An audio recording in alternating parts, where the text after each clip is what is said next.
Eh, Mohon izin saya untuk tidak menggunakan video ya, karena koneksi di rumah ini agak sedikit bermasalah. Mbak Mas sekalian, hari ini kita udah pertemuan ke-12, artinya tinggal 3 kali pertemuan lagi, 13, 14, 15, lalu 1 kali PAS. Kemungkinan di awal Juli berarti ya, ini kan Juni tuh. Di awal Juli itu saudara sudah UAS. Nah, untuk itu mohon saudara belajarnya ditingkatkan kembali supaya nanti bisa mendapatkan hasil yang maksimal. Baik, saya akan segera share layar saya ya. Hari ini kita akan membahas mengenai prosedur sistem dan prosedur pembelian barang. Minggu kemarin kita sudah membahas mengenai sistem dan prosedur penerimaan pendapatan atau penjualan kredit ya, penjualan kredit. Kemudian hari ini baru pembeliannya. Baik, seperti yang sudah saya jelaskan sebelumnya, Mbak Mas sekalian, bahwa dalam kita mempelajari sebuah sistem ya, sistem informasi akuntansi, ada beberapa elemen atau komponen yang harus saudara pahami. Apa yang sudah pahami? Pertama adalah saudara tahu bagaimana prosedurnya. Materi ini nanti akan saudara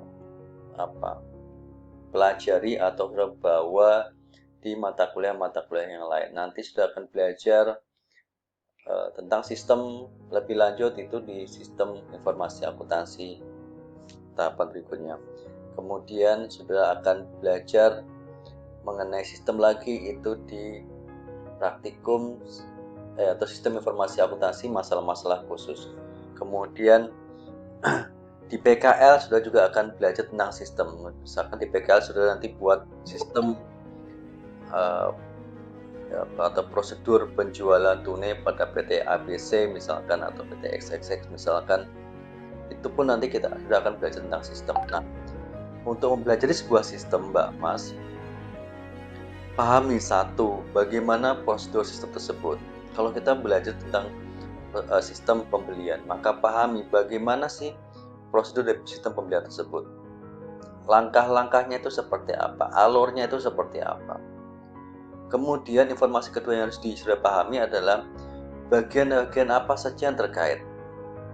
Ini ada sistem pembelian nih. Sistem pembelian ini terkait dengan bagian apa saja, unit apa saja. Oh, ternyata dia terkait dengan unit katakanlah pengadaan barang, terkait dengan unit apalagi gudang, terkait dengan apalagi akuntansi dan unit-unit yang lain yang dibutuhkan dari proses atau prosedur sistem ini. Kemudian yang harus saudara pahami adalah formulir yang digunakan itu apa aja. Sistem pembelian ada formulir apa aja. Misalkan ada faktur pembeliannya dan seterusnya. Lalu catatan akuntansi apa sajakah yang kita gunakan dari prosedur atau sistem pembelian ini. Ya. Kemudian laporan yang dibutuhkan oleh manajemen itu meliputi apa aja terkait dari prosedur ini. Selanjutnya, prinsip internal control dari sistem ini seperti apa. Inilah hal-hal yang harus saudara pahami dari sistem yang akan saudara develop nantinya. Seperti itu Mbak Mas ya. Jadi bagaimana prosedurnya, bagian-bagian apa yang terkait, apa formulir yang digunakan, catatan akuntansinya seperti apa, lalu bagaimana laporan yang dihasilkan yang dibutuhkan oleh manajemen itu seperti apa. Terakhir adalah bagaimana sistem kontrol terhadap prosedur tersebut. Nah, ini dipahami. Nah, baik, kita lanjut aja.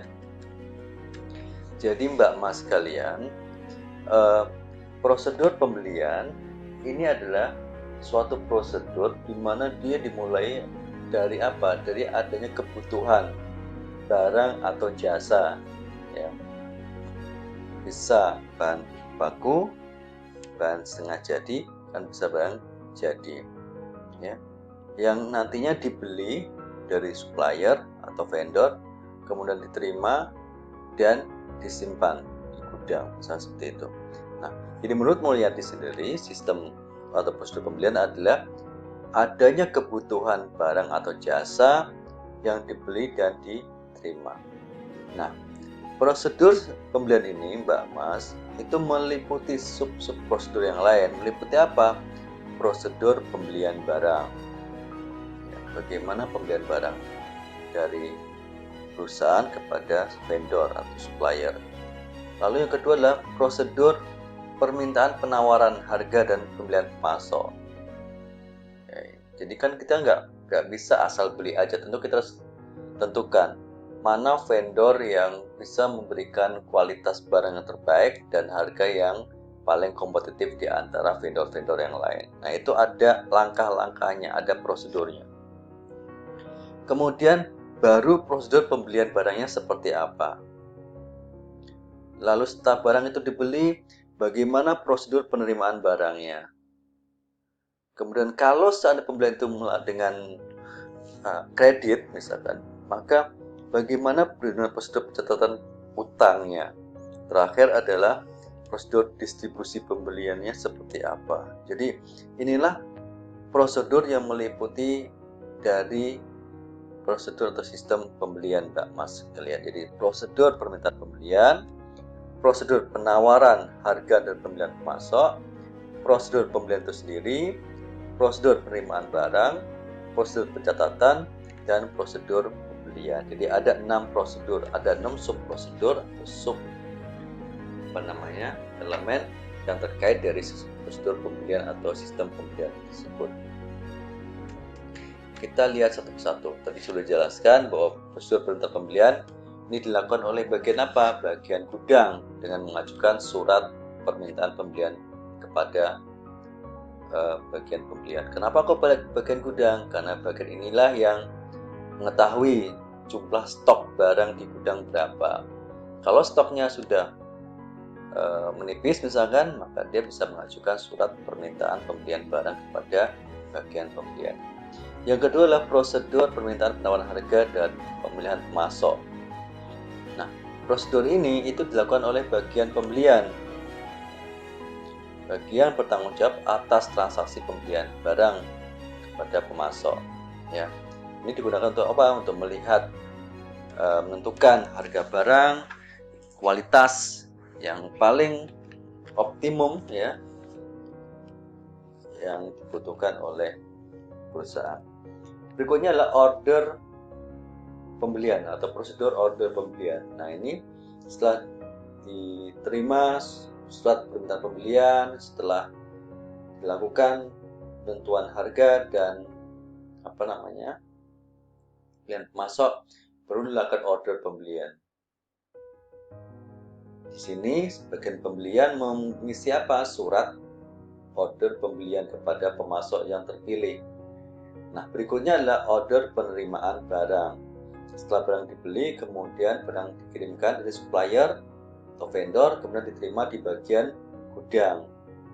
Nah, bagian gudang melakukan apa? Dia mencatat jenis, ya, kuantitasnya berapa, mutu barangnya seperti apa, kemudian membuat laporan penerimaan barang dari pemasok. Kemudian yang berikutnya adalah prosedur pencatatan, Mbak Mas sekalian.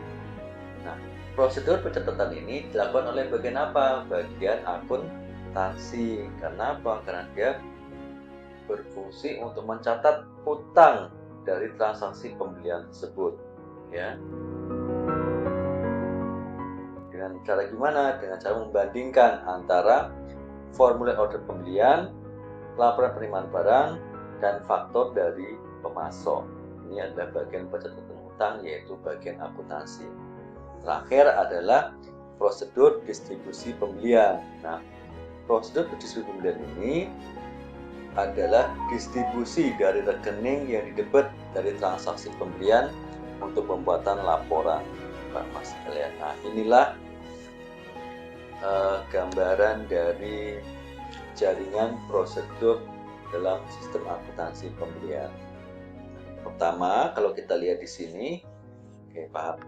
Perhatikan, Ini ada bagian gudang. Fungsi gudang itu adalah membuat permintaan pembelian yang diberikan kepada bagian atau fungsi pembelian. Nanti fungsi pembelian akan menentukan harga dan pemasok. Ya. Pemasok dan harga. Jadi ada permintaan penawaran harga kepada pemasok.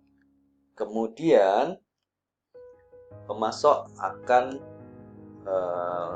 memberikan order pembelian, bagian pembelian.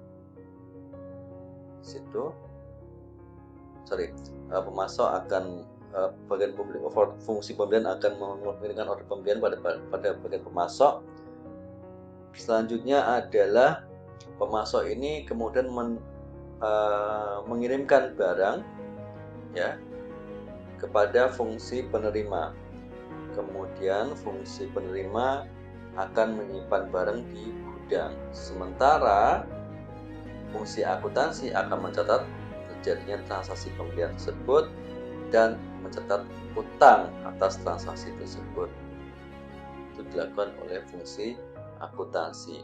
Dalam hal ini pemasok akan mengirimkan faktur pembelian dari pemasok diberikan ke bagian akuntansi.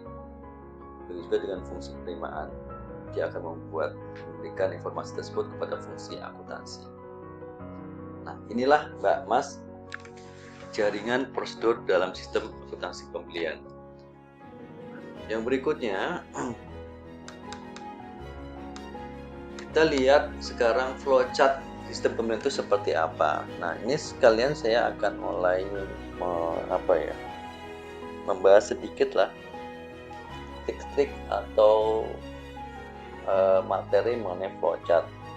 Flowchart ini Mbak Mas akan sudah gunakan itu di beberapa mata kuliah yang akan datang di mata kuliah sistem informasi akuntansi lanjutan dan sistem informasi akuntansi masalah-masalah khusus ya.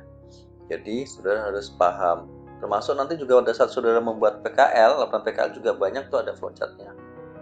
Kalau di skripsi nggak banyak karena dia biasanya analisis pakai data. Tapi kalau di PKL itu prosedur biasanya, prosedur, sistem, jadi banyak pakai flowchart. Nah, tolong diperhatikan baik-baik. Tadi di awal sudah jelaskan, kalau kita mau belajar tentang sistem, maka saudara harus paham bagaimana prosedurnya, lalu unit atau bagian apa yang terkait. Nah, di sistem pembelian ini, unit atau bagian terkait pertama adalah bagian gudang. Itu tadi sudah terlihat dengan jelas di sistematika di atas tadi ya. Ada bagian gudang. Bagian gudang itu apa sih fungsinya? Dia fungsinya adalah membuat form permintaan pembelian barang. Ya, itu. Nah, jadi pertama, kalau sudah membuat sebuah flowchart, pastikan ada tombol terminal. Ini tombol terminal nih. Mulai. Nah, kemudian kegiatan pertama bagian gudang adalah membuat surat permintaan pembelian. Ini adalah kegiatan manual. Artinya di bagian gudang ini akan membuat atau mengisi form permintaan pembelian. Nah, form ini Mbak, kalau ada kegiatan manual ini, maka dia akan menghasilkan sebuah dokumen. Jadi kalau Anda buat sebuah kegiatan manual tanpa menghasilkan output, salah. Contoh misalnya gini loh. Kita kembali ke pemrosesan data ya. Itu ada input, proses, dan ada output toh. Gak mungkin gak ada input, gak ada proses menghasilkan output. Gak mungkin juga ada proses menghasilkan output tetapi nggak ada inputnya. Jadi pada saat kita membuat surat permintaan pembelian, oh berarti ada outputnya nih. Apa outputnya? Dokumen. Nah, inilah dokumennya. Nah, dokumen ini ada berapa rangkap? Di sebuah perusahaan kadang-kadang kan gini, kita kan sebuah dokumen itu bisa digunakan oleh banyak unit itu loh.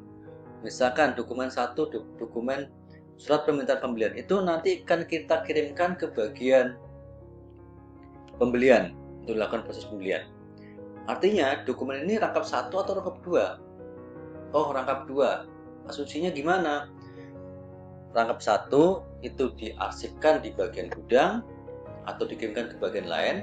Rangkap duanya itu bisa dikirimkan ke bagian pembelian untuk proses pembelian. Misalkan seperti itu Mbak Mas. Jadi proses ini menghasilkan, ini kegiatan manual ya, menghasilkan dua buah dokumen, yaitu satu buah dokumen dengan dua kopian, yaitu surat permintaan pembelian. Nah, surat permintaan pembelian ini kita buat dua rangkap. Rangkap pertama itu kita kirimkan ke bagian lain. Ini satu itu adalah bagian pembelian. Nah, tolong diperhatikan di sini. Ini adalah apa nih? Off connector. Nah, off connector itu Mbak Mas, itu digunakan untuk menghubungkan sebuah flowchart ke halaman lainnya. Jadi kalau sudah menghubungkan sebuah flowchart dalam satu halaman itu menggunakan on connector yang simbolnya lingkaran. Nanti sebaliknya. Itu on connector. Tetapi kalau Anda buat seperti ini, kayak seperti ini adalah off connector. Artinya apa? Kita akan kirimkan, kita hubungkan surat permintaan pembelian itu ke bagian 1. Nah, ini angka 1, maka di sini harus ada angka 1. Angka 1 itu bagian apa? Bagian pembelian. Ya. Nah, kemudian yang rangkap 2-nya itu nanti kita kirimkan ke bagian 5. Bagian 5 itu bagian apa? Bagian 5 adalah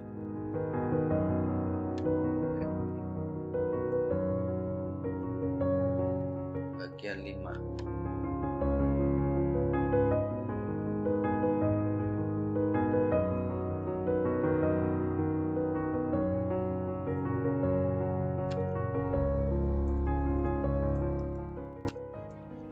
Oke, nanti kita cek lagi di bawahnya, bagian 5 ya. Nah, kemudian setelah kita kirim bagian 5 itu bagian gudang juga harusnya on connector. Harusnya on connector. Kalau masih satu halaman seperti ini, maka ini on connector Mbak Mas ya. Bagian 5 ada bagian gudang. Bagian gudang kemudian diarsip. Jadi ini diarsip.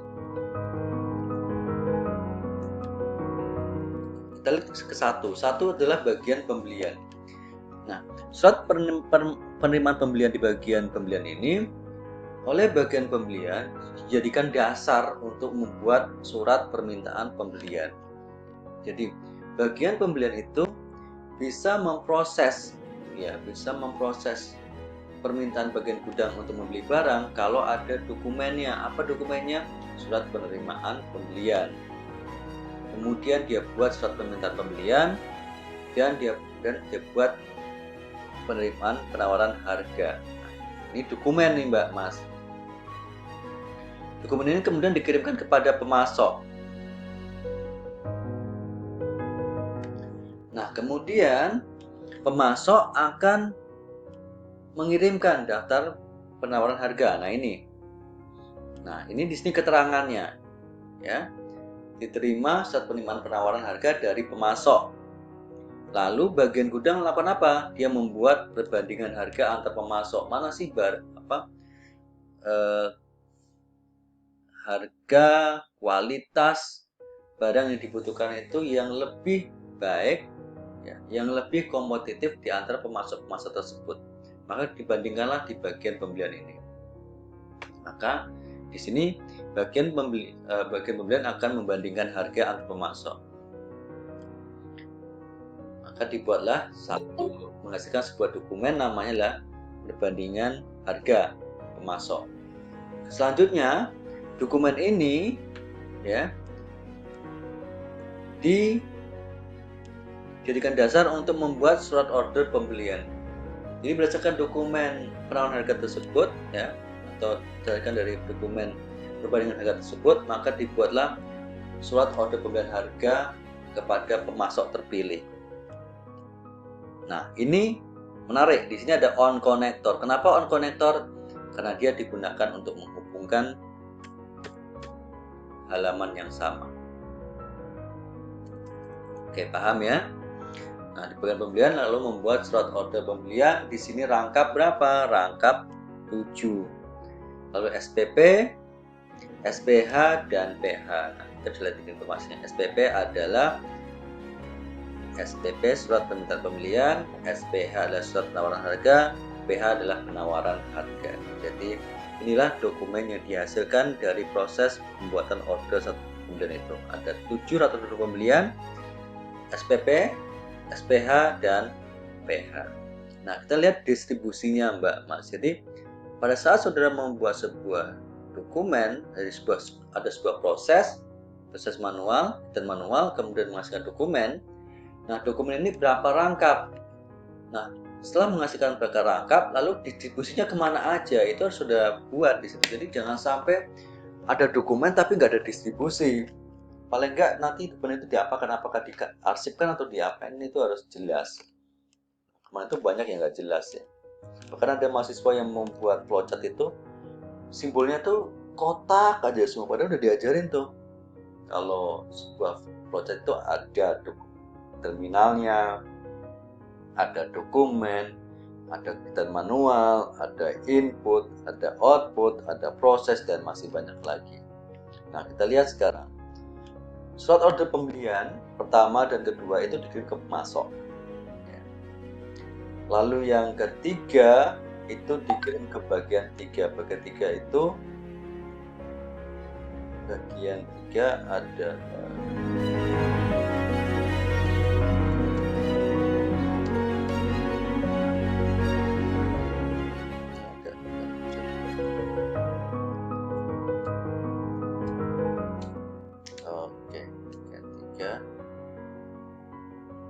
nanti kita lihat nanti di bawah ya kalau muncul.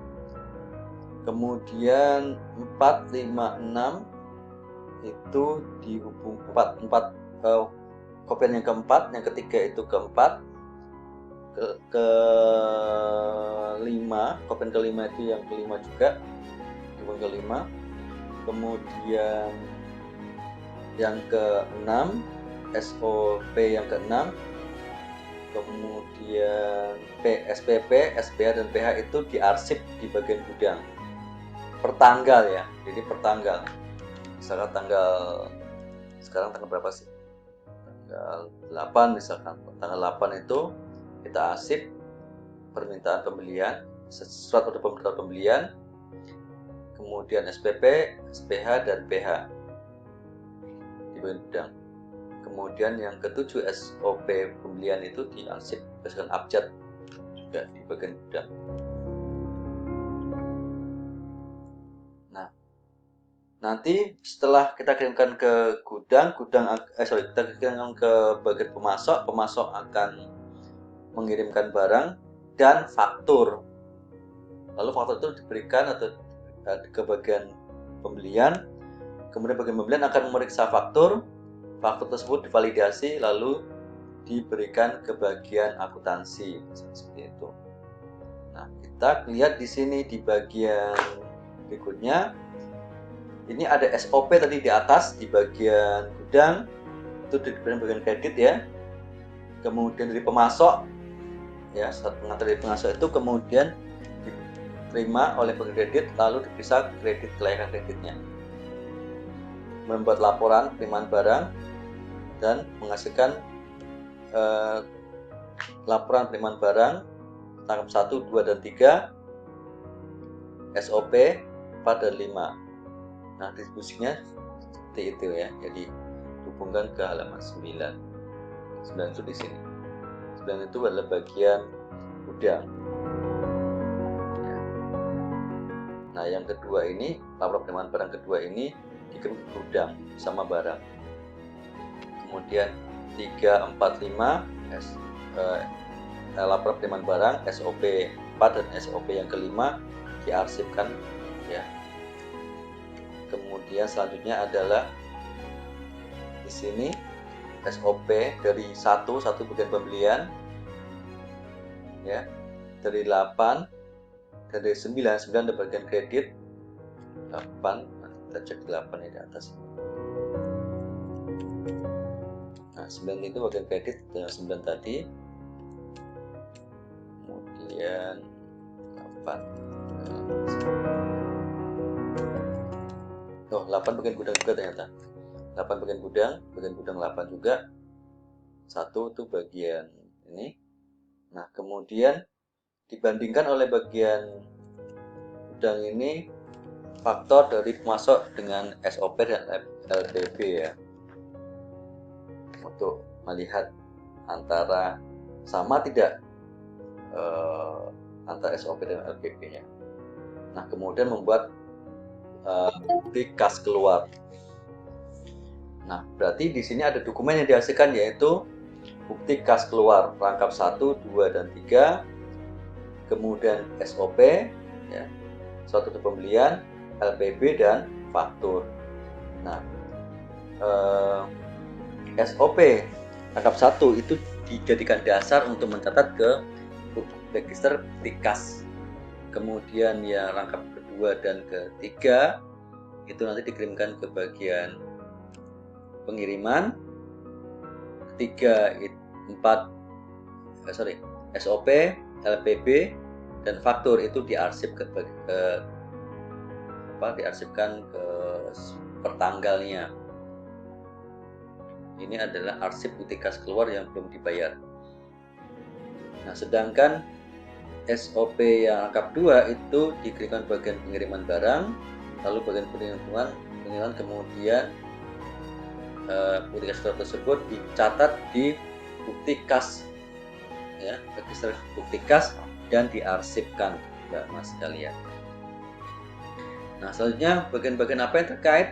Maka kita bisa lihat di sini ada bagian pembelian, ada bagian gudang, ya. Ini kan ada bagian, kalau kita bagian-bagiannya ya, ada bagian pembelian, bagian gudang, bagian pembelian, bagian kredit, dan bagian pengiriman. Itu bagian-bagian terkait. Jadi kalau ditanya, sebutkan atau jelaskan bagian-bagian apa saja yang terkait dari sistem atau prosedur pembelian, maka ada 5. 1 bagian gudang, 2 bagian pembelian, 3 bagian penerimaan barang, 4 bagian akuntansi, 5 bagian kartu persediaan atau kartu biaya, Mbak Mas sekalian. Kemudian formulir apa yang digunakan? Nah, di sini formulir yang digunakan ada surat permintaan pembelian. Dari mana tadi itu? Dari bagian gudang. Surat permintaan penawaran harga. Dari mana? Dari bagian pembelian. Surat order pembelian. Dari mana? Pembelian. Laporan penerimaan barang, surat perubahan order, dan bukti kas keluar. Nah, contohnya seperti ini. Ini contoh formulir yang digunakan dalam sistem atau prosedur pembelian, Mbak Mas sekalian. Ini adalah surat permintaan pembelian dari bagian gudang, ya. Ada surat pembelian, tanggal berapa, bulan, tahun, kuantitasnya berapa, nomor part atau nomor katalog atau kode barang, ya, ukuran, jelasan, dan seterusnya. Selanjutnya ini adalah surat permintaan pembelian SPP, ya, surat permintaan pembelian. Ya, ini ada surat permintaan penawaran harga dibuat oleh bagian pembelian yang nantinya dikirimkan ke pemasok kita, ya, terima pemasok untuk dikirimkan semuanya. Nanti pemasok akan mengirimkan penawaran harganya. Ini surat penawaran harga. Kemudian ini surat perubahan order pembelian, ya. Ini bukti kas keluarnya, Mbak Mas sekalian. Ini register bukti kas keluar. Ini kartu utang, ya, untuk mencatat utang kita atau terjadinya transaksi pembelian kepada pemasok. Yang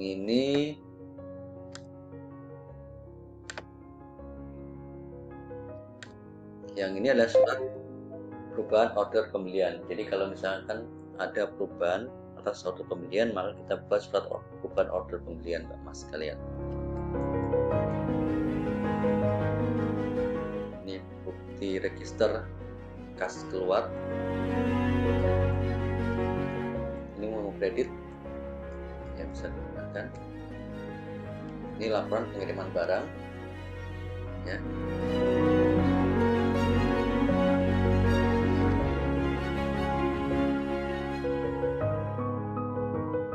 Ini dari vendor. Lalu ini adalah jurnal return pembelian.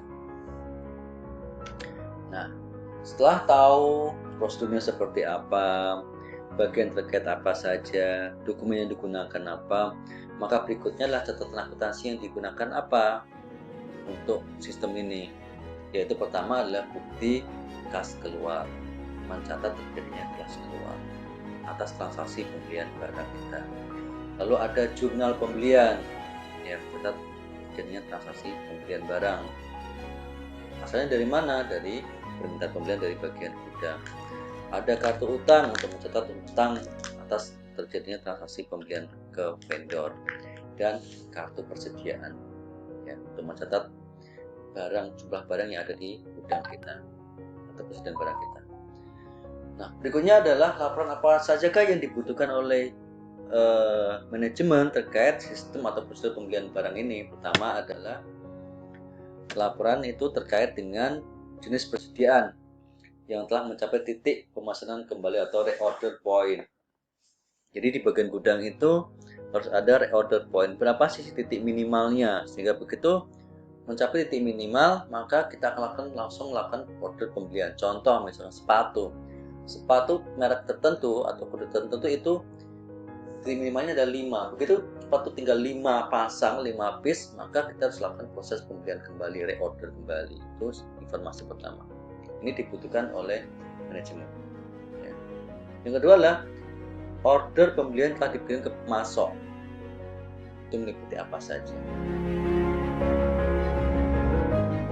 Ya, jadi kita memberikan order pembelian barang ke pemasok. Nah, dari pemasok itu kemudian mengirimkan barang. Nah, apakah yang dikirimkan itu sudah semua yang kita butuhkan atau ada beberapa item yang tidak ada? Maka informasi yang berikutnya adalah order pembelian yang telah dipenuhi oleh pemasok. Ya. Lalu total saldo utang kita berapa per tanggal tertentu, per periode tertentu itu? Karena ini kan terkait dengan pembelian secara kredit ya, kecuali kalau cash dan tidak. Lalu saldo hutang dagang kepada pemasok tertentu dan tambahan kuantitas dan harga pokok persediaan dari pembelian. Nah, ini laporan yang dibutuhkan oleh pihak manajemen. Berikutnya adalah prinsip internal kontrol kita terkait prosedur ini, Mbak Mas. Pertama adalah terkait dengan organisasi. Terkait dengan organisasi, maka fungsi pembelian ini harus terpisah dari fungsi penerimaan barang. Fungsi pembelian harus terpisah dari penerimaan barang, karena penerimaan barang itu harus dihandle oleh bagian lain, misalkan bagian penerimaan barang sendiri. Jadi ada dua, ada fungsi pembelian yang berfungsi hanya membeli barang, ya, menentukan pemasok, menentukan kualitas barang, ya, dan melakukan proses pembelian. Dan fungsi penerima barang itu berfungsi hanya menerima barang dari pemasok. Jadi nggak boleh sama. Kenapa nggak boleh sama? Seperti tidak ada katakanlah kong kali kong seperti itu antara pemasok dengan fungsi pembelian. Lalu yang kedua adalah fungsi pembelian harus juga terpisah dari fungsi akuntansi. Ya, ini terkait apa? Terkait dengan laporan fakturnya, terpisah. Nanti kita bisa cross check ya kembali. Lalu yang ketiga adalah fungsi penerimaan barang harus terpisah dari fungsi penyimpanan barang. Tapi kadang-kadang ini yang menerima bagian gudang, yang nyimpan pun di bagian kadang-kadang ada juga yang seperti itu, yang menerima bagian gudang, nyimpan pun di bagian gudang. Dan sebaiknya supaya ada kontrol yang jelas, maka yang menerima adalah bagian penerimaan barang, yang menyimpan di bagian gudang, seperti itu. Yang keempat adalah transaksi pembelian harus dilakukan oleh fungsi gudang. Fungsi pembelian, fungsi penerimaan barang, fungsi pencatatan utang, fungsi akuntansi dan tidak ada transaksi pembelian dilakukan oleh satu fungsi saja, ya, untuk kontrol yang baik sebenarnya. Tapi kadang-kadang kan banyak perusahaan yang satu itu saja, jadi semua dilakukan perusahaan di bagian itu, misalnya bagian pembelian, ya bagian itulah yang menerima barang, yang mengirimkan satu pembelian, bagian itu pula yang menerima barang, bagian itu pula yang seperti itu juga. Tapi itu yang contoh jeleknya Mbak Mas ya. Nah, kontrol yang baik adalah semua transaksi yang terkait dengan pembelian itu dilakukan oleh fungsi-fungsi yang berbeda atau bagian-bagian yang berbeda. Bagian gudang, fungsi pembelian, fungsi penerimaan, fungsi gudang, fungsi catatan utang, dan fungsi akuntansi. Jadi semua terpisah, tidak boleh satu fungsi saja. Terkait dengan sistem otorisasi dan prosedur pencatatan. Nah, ini surat permintaan pembelian itu diotorisasi oleh bagian gudang atau fungsi gudang. Jadi yang membuat surat permintaan pembelian itu bagian gudang, diotorisasi oleh bagian gudang. Untuk barang yang disimpan di gudang atau fungsi yang bersangkutan untuk barang yang langsung dipakai. Jadi sekali lagi surat permintaan pembelian itu diotorisasi oleh bagian gudang yang nantinya kita berikan ke bagian apa Mbak Mas sekalian? Ke bagian pembelian, ya seperti itu. Kedua adalah surat order pembelian diotorisasi oleh fungsi pembelian atau pejabat yang lebih tinggi. Ya, jadi dari surat permintaan pembelian di gudang diberikan ke bagian fungsi pembelian nanti membuat surat order pembelian yang diotorisasi oleh bagian pembelian. Lalu laporan penerimaan barang itu diotorisasi oleh fungsi penerimaan barang. Jadi bukan fungsi gudang, itu terpisah antara fungsi gudang, fungsi pembelian, dan fungsi penerimaan barang. Fungsi penerimaan barang berfungsi untuk menerima barang dari vendor. Kemudian bukti kas keluar diotorisasi oleh fungsi pencatatan utang atau pejabat yang lebih tinggi. Selanjutnya, pencatatan piutang, pencatatan terjadinya utang itu berdasarkan atas bukti kas keluar Mbak Mas. Didukung oleh surat order pembelian, laporan penerimaan barang, dan faktur dari pemasok. Dan terakhir, pencatatan dalam kartu utang dan registrasi kas keluar diotorisasi oleh bagian akuntansi atau pencatatan utang. Nah, bagaimana praktek yang sehat dari sistem atau prosedur pembelian ini? Pertama adalah surat permintaan pembelian itu bernomor urut tercetak. Makanya dalam sebuah surat pembelian itu harus ada nomor urut tercetaknya, kayak nomor surat atau form pembelian. Jadi ada nomornya yang nanti kita bisa lacak itu. Nah, dalam pemakaiannya tentu harus dipertanggungjawabkan oleh fungsi apa? Fungsi pembelian.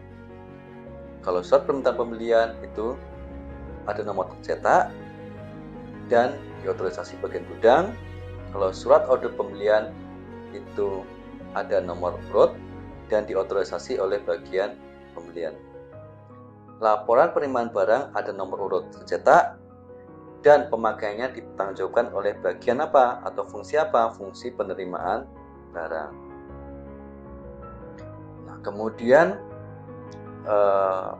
pemasok itu didapat dari mana? Dari hasil permintaan penawaran harga yang dikirimkan oleh bagian pembelian. Nah, jadi tentu saja kita mendapatkan harga yang lebih kompetitif, kualitas barang yang baik, ya, seperti itu Mbak Mas sekalian.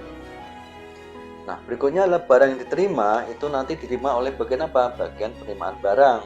Jadi diotorisasi oleh bagian atau fungsi penerimaan barang, di mana nanti fungsinya akan menerima surat tembusan order pembelian dari fungsi pembelian. Nah, nanti juga fungsi penerimaan barang itu akan memverifikasi barang yang diterima, ya. Berapa kuantitasnya, kode barangnya apa, nama barangnya apa, jumlahnya berapa, berapa yang sudah diterima, berapa yang belum. Nah, itu harus diotorisasi oleh fungsi penerimaan barang. Berdasarkan apa? Surat order pembelian. Yang 17 adalah terdapat pengecekan harga, ya, surat pembelian dan lain sebagainya.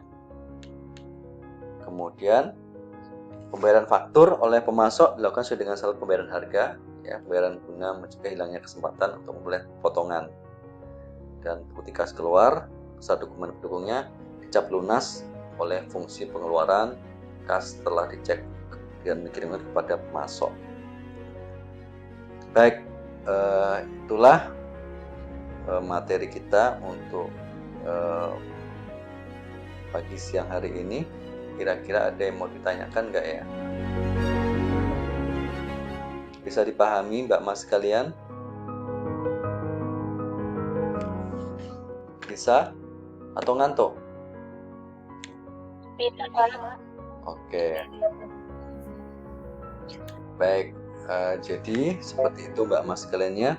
Sekali lagi, karena saudara tinggal beberapa pertemuan lagi sebelum kita UAS, mohon belajar yang benar ya. Meskipun kita online, tetap belajar, di-download materinya, dibaca-baca, kemudian nggak perlu terlalu lama belajar tuh 5-10 menit, tapi continue itu lebih baik daripada sejam tapi sekali misalnya seperti itu. Jadi silakan dibaca-baca materi saudara, kemudian kerjakan tugas dan yang di forum itu. Baik, demikianlah materi kita untuk siang hari ini. Saya akhiri kuliah kita pada pertemuan ke-12 ini. Harapan saya semoga saudara sehat selalu ya, karena sekarang kondisinya lagi juga nggak menentu ya, COVID ini nggak selesai rasanya. Sehat dan jaga diri semuanya. Wabillahi taufik wal hidayah. Wassalamualaikum warahmatullahi wabarakatuh.